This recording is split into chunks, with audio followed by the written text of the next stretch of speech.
This is the Martha Cram Show. Now, your host, Martha Cram.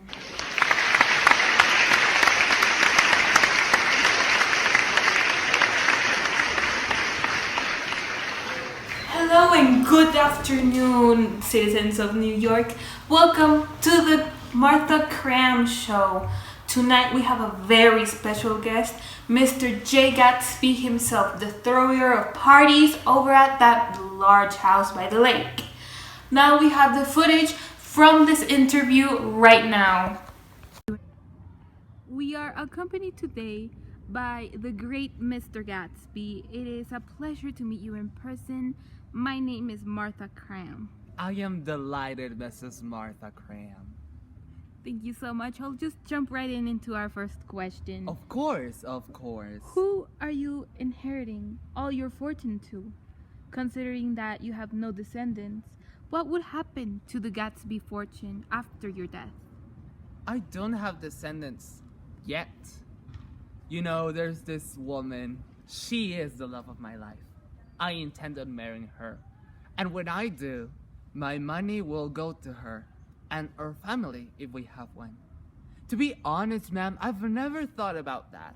It's the 20s. Who thinks about death?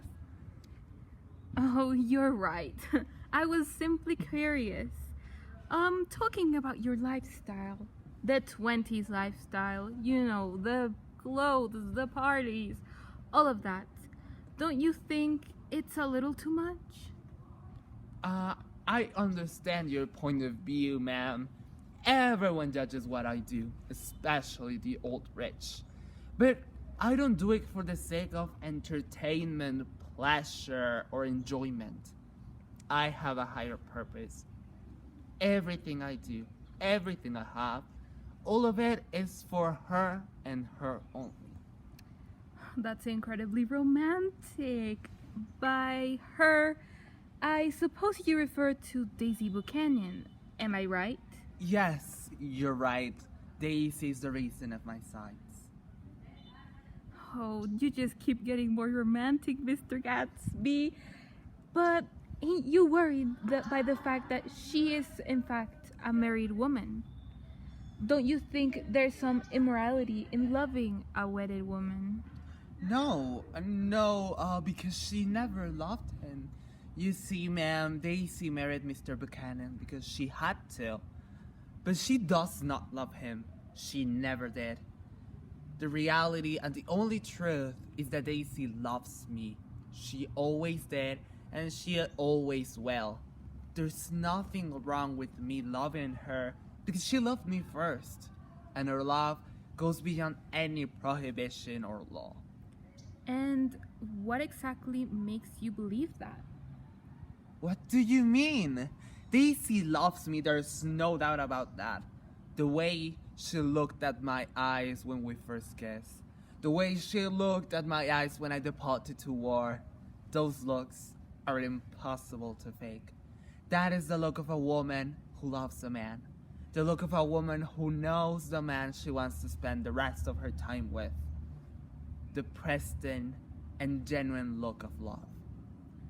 You mentioned the word genuine. So, yes, that's right. Do you really love Daisy? How can you love someone that you haven't seen in such a long time? What if she has changed? I love Daisy unconditionally. She's a perfect woman, and no matter what, I will always love her. There's no way I could change my mind about it. I can see your skepticism, ma'am. You don't think that kind of things are possible. But our love, the love Daisy and I share, goes beyond any convention, time and distance included. Setting aside the topic of Miss Daisy Buchanan, what exactly is your relationship with his cousin, Nick Calloway? Oh, he's a very, very nice man. I call him Old Sport, as a matter of fact. We are very, very close friends. Nick is my neighbor, so we get to spend a lot of time together. We are very intimate, actually. Is Nick truly a friend of yours? Or is he a mean to get closer to Daisy? How dare you? Of course, Nick is my friend. He's not like other people. He's not interested in my wealth, my parties, of what I have to offer to him. He's the most loyal and kind person I've ever met. The fact that he's lended me a hand with Daisy, it's just a favor between friends. But I see Nick more than that. I truly believe he's a special person. Gatsby, there are a lot of rumors about the presence of your wealth. Would you like to address those gossips? Where does your wealth come from? Oh, my wealth. My wealth. It comes from my family in the Midwest. It's a rich dynasty, you know. I am an Oxford man, actually. But the rumors about my German past, they are totally untrue. But I am not surprised. People are always trying to vilify me. I'm incredibly sorry to hear that, Mr. Gatsby. Well, now a very invasive question. Who would you die for, Mr. Gatsby? The answer, it's clear. I would die for one person, and one person only. Mrs. Daisy Buchanan. Finally, as my last question, and I hope it doesn't sound too invasive, Mr. Gatsby, but the people need to know. Why did you push Daisy to tell Mr. Buchanan she didn't love him that day at City? Don't you think it was chauvinistic of you to force her to do something she may did not want to do or even regret?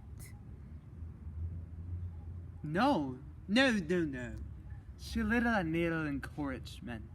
She knows she loves me. She just needed me to give her a little push. Chauvinistic? Not at all. I love Daisy, and I know what's best for her. And what's best for her is being next to me for the rest of her life. Thank you so much for your time, Mr. Gatsby. I know you're a busy man.